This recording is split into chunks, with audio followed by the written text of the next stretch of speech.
एक अहम मसला सुनो। आजकल सोशल मीडिया पर, यूट्यूब पर हर जगह एक चीज मौजूद बहस बनी हुई है, और वो है कि पैदल हज करना सही है या गलत है, अफजल है या मफजूल है, अमल अच्छा है या अमल गलत है, बुरा है। ये बहस छिड़ी हुई है और हर एक अपने अपने तौर पर दलाइल देने में लगा हुआ है। अब मसला ये है कि ये सवाल क्यों पैदा हुआ, सोशल मीडिया पे इतना गर्दिश क्यों करने लगा। तो उसकी वजह एक नौजवान का अमल है जो केरला से मक्का मुकर्रमा के लिए 8,640 किलोमीटर का सफर पैदल तय कर रहे हैं। यह उसका अमल है, उस नौजवान का। अब ये नौजवान अपनी इस जवानी में अल्लाह के घर की जियारत के लिए पैदल जा रहा है, पैदल रवाना हुआ है, निकल चुका है। अब सबसे पहली बात तो यह कि वो उसका अमल वो जाने, उसका अल्लाह जाने, होना तो ये चाहिए। लेकिन हम लोगों का मिजाज ये है कि नहीं, वो कर रहा है, ऐसा क्यों। अच्छा, ये नहीं कभी कोई को बोलेगा वो नौजवान जिनकी नौजवानों के जज्बात, नौजवानों के औकात, नौजवानों की ताकत, ये सब के सब जिनकी गलत चीजों में लग रही है, अल्लाह की नाफरमानी में लग रही है, उस पर कोई बहस नहीं करेगा, कोई बहस नहीं करेगा। लेकिन एक नौजवान हज के लिए पैदल अपने घर से निकला तो सब उस पर बहस शुरू, और उसके ऊपर इतनी बहस हो रही है कि लोग अलग अलग तरीके के एतराजात कर रहे हैं। जैसे 2-3 बातें मैं आपके सामने रखता हूं। एक बात तो ये आ रही कि ये जो बंदा है ये साहिब हैसियत है, हज के लिए सवारी का इंतजाम कर सकता है, मगर पैदल जाकर ही अपने ऊपर जुल्म कर रहा है। दूसरा एक एतराज, ये दिखावा कर रहा है, देखो जहां जा रहा है वहां भीड़ हो रही है, दिखावा है। तीसरा कि कोई साहब आए और कहा कि हदीस है, तिरमिजी शरीफ की रिवायत है, हजरत आप सल्लल्लाहु अलैहि वसल्लम ने एक औरत को जो पैदल हज के लिए जा रही थी सवारी पर सवार होने का हुक्म दिया। बिल्कुल सही है, हदीस सही है, हदीस को कोई गलत नहीं कहेगा।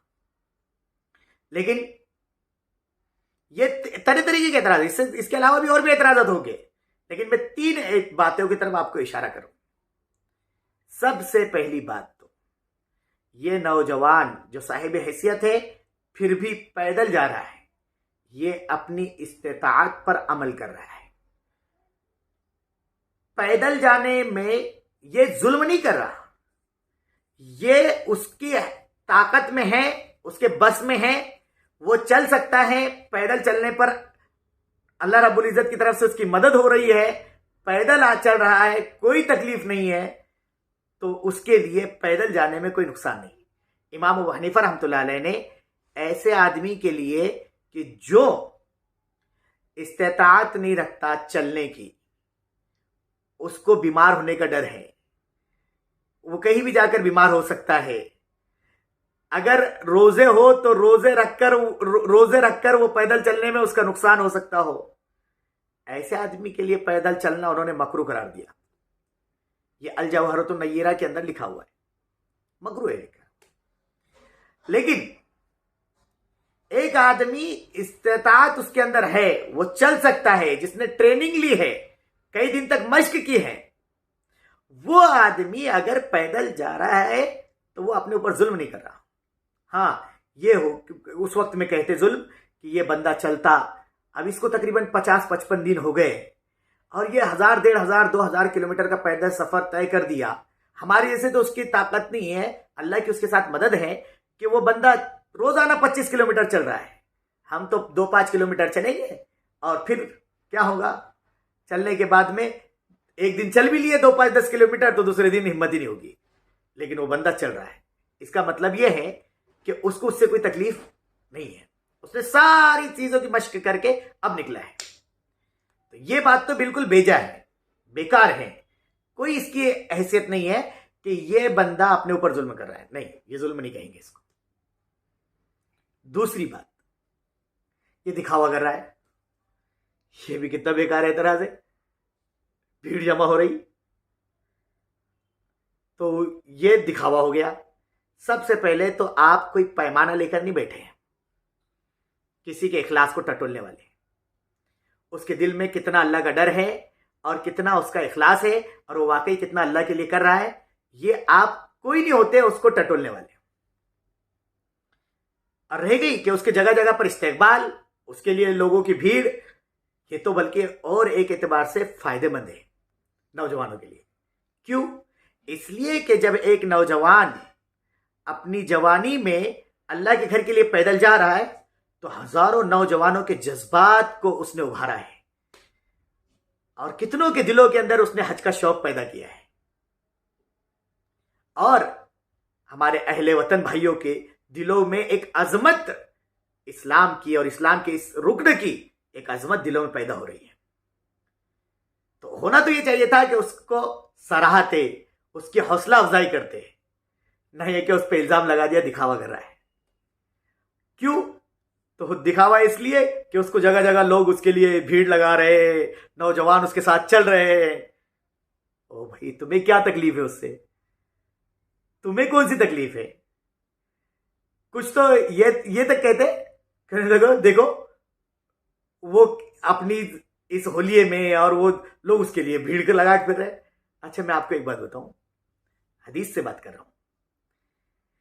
किसी अल्लाह वाले के बारे में हम देखते हैं, एक अल्लाह वाला है, दीनदार हैं, उसको लोग उसकी चाहत में फूल बिछाते हैं, इस्तेकबाल करते हैं, उसके साथ चलते हैं, उसके मुसाफिर के लिए तरसते हैं।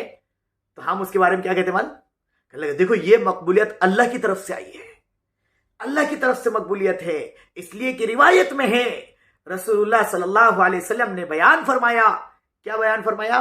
कि जब अल्लाह किसी बंदे से मोहब्बत करते हैं तो जिब्राइल से कहते हैं, जिब्राइल ये बंदा मुझे बड़ा पसंद है, मैं इससे बड़ी मोहब्बत करता हूं, तुम भी इससे मोहब्बत करो।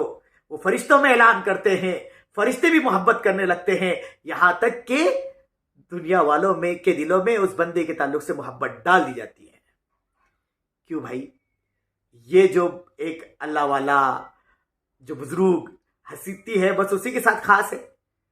एक नौजवान जो अल्लाह के घर की ज़ियारत के लिए निकल रहा है, हो सकता है इसको अल्लाह को इसका ये अमल पसंद आ गया, इसके बारे में वो हदीस क्यों नहीं ज़हन में आती कि इसका अमल अल्लाह को ऐसा पसंद आया कि अल्लाह रब्बुल इज्जत ने इस बंदे की मोहब्बत मखलूक के दिलों में डाल दी। और जहां जा रहा है, अपने तो अपने गैरों के दिलों में भी डाल दी। जहां जा रहा है वहां पर उसका इस्तेकबाल है, उसके साथ चलने वाले हैं। ये अल्लाह की तरफ की मकबूलियत कहे इसको, ना ये कि इसको दिखावा और शोहरत और वाहवाह कहे। उसके आप अंदाजा लगाओ ना, मैंने एक दो वीडियो उसके देखी। एक शहर से गुजरा है, लोगों ने सड़क पर उसके लिए फूल बिछाए, तो वो बंदा वो फूलों के रास्ता छोड़कर दूसरे रास्ते से चल रहा है। अभी कल वल की वीडियो है कि वो नौजवान चल रहा है रास्ते से, और रास्ते से चलते चलते लोग उसकी भीड़ लगा रहे, तो वो तेज दौड़कर आगे निकल जा रहा है। अरे वो जल्दी से किसी से मुसाफा भी नहीं कर रहा है। और उसके बारे में शोहरत और इस तरह की बातें करना मुनासिब नहीं है। हमसे नहीं होता ना तो हम ना करें, लेकिन किसी के बारे में इस तरह की बातें ना करें। तीसरी बात बहुत अहम, कि ये बंदा हदीस की मुखालफत कर रहा है, हदीस में ये है और ये कर रहा है। देखो याद रखो, हदीस बिल्कुल अपनी जगह पर है। रसूलुल्लाह सल्लल्लाहु अलैहि वसल्लम ने क्यों मना किया, उसकी मसलहत भी वो अपनी जगह है। लेकिन आप एक ही हदीस नहीं है ना, दीगर हदीस की किताबें भी हैं। आप दीगर रिवायतों को भी देखें, हदीस की किताबों को देखें, उसमें भी तो कुछ ना कुछ होगा ना। सबसे पहले तो कुरान की आयत को देखो, यातू का रिजाल अला कुल्ली वाक़िअ, क्या है? उलमा ने लिखा है, मबसूत में है, बिल्कुल साफ तौर पर है। क्या लिखा हुआ है? कि अल्लाह रब्बुल इज्जत ने रिजालन को मुकद्दम किया अला कुल्ली वामिर से, यानी पैदल चलने को मुकद्दम किया और सवारी पर सवार होने को बाद में बयान किया। इस बुनियाद पर उलमा ने ये बात नकल की है और साफ साफ नकल की है। उलमा ने ये बात नकल की कि भाई अगर कोई आदमी इस्तात रखता है, ताकत रखता है, तो उस आदमी के लिए अफजल ये है कि वो आदमी पैदल चले। पैदल चलना उसके लिए मना नहीं, पैदल सफर करे। एक तो ये वाली बात। क्यों? मकरूह उस आदमी के लिए जिसके अंदर ताकत नहीं, हिम्मत नहीं है, बस जबरदस्ती चल रहा है, तो ऐसे आदमी को मना है।